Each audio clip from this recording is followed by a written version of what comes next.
1994 batch IPS అధికారిగా ఉన్నారు Shivadhar Reddy.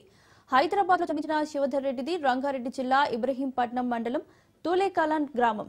Primary school నుంచి ఉన్నత విద్య వరకు హైదరాబాద్ లోనే ఆయన చదువుకున్నారు. ఉస్మానియా యూనివర్సిటీ నుంచి ఎల్ఎల్బీ పూర్తి చేసి కొంతకాలం అడ్వకేట్ గా ప్రాక్టీస్ చేశారు. ఆ తర్వాత సివిల్ సర్వీసెస్ క్లియర్ చేసి 1994లో ఇండియన్ పోలీస్ సర్వీస్ లోకి ప్రవేశించారు. ఏఎస్పీగా విశాఖపట్నంలోని అనకాపల్లి, నర్సీపట్నం, చింతపల్లిలో పనిచేశారు. గ్రేహౌండ్స్ స్క్వాడ్రన్ కమాండర్ గా బెల్లంపల్లి, ఆదిలాబాద్, నల్గొండ, శ్రీకాకుళం, నెల్లూరు, గుంటూరు జిల్లాల ఎస్పీగా సేవలందించారు.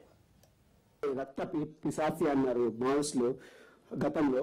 ఇప్పుడు మావోయిస్టుల తీర్పై మీ డీజీపీ మార్క్ ఎలా ఉండబోతుంది? అది వాళ్ళు అన్న రోజులు నాకే తెలియదు, కానీ మీరు మాత్రం అంటున్నారు.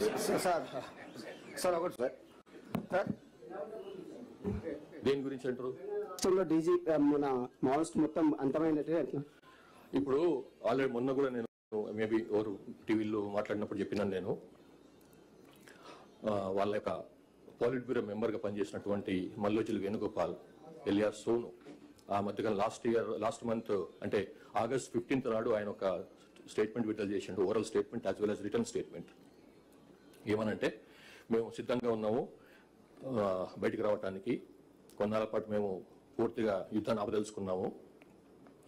ఇది మా జనరల్ సెక్రటరీ ఉన్నప్పుడు, బసవరాజ్ జనరల్ సెక్రటరీ చనిపోక ముందే ఈ నిర్ణయం తీసుకున్నాం మేము.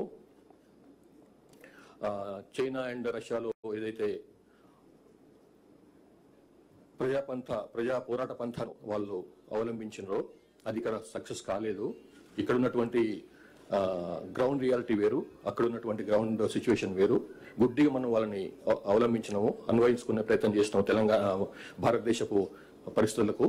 కాబట్టి అది ఇంకా ఫెయిల్ అయింది మన దగ్గర. కాబట్టి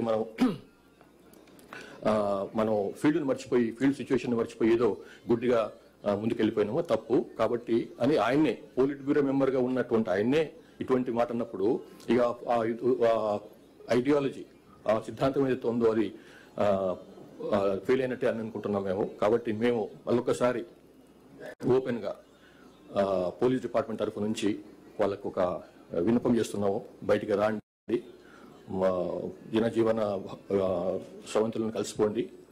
మీ మీద ఇట్లాంటి కేసుల విషయంలో కానీ ఇట్లాంటి విషయంలో మేము చాలా సింపథెటిక్గా ఉంటాము, సానుభూతితో వ్యవహరిస్తాము. పోలీసుల నుంచి సోకాల్డ్ ఏదైతే మీరు భయపడుతుంటారో ఇది వేధిస్తారు అని చెప్పి అట్లాంటి వేధింపులు ఏమి ఉండవు.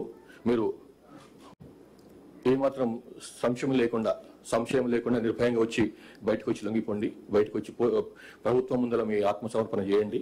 మేము మీ ఎంబడి ఉంటాం. మేము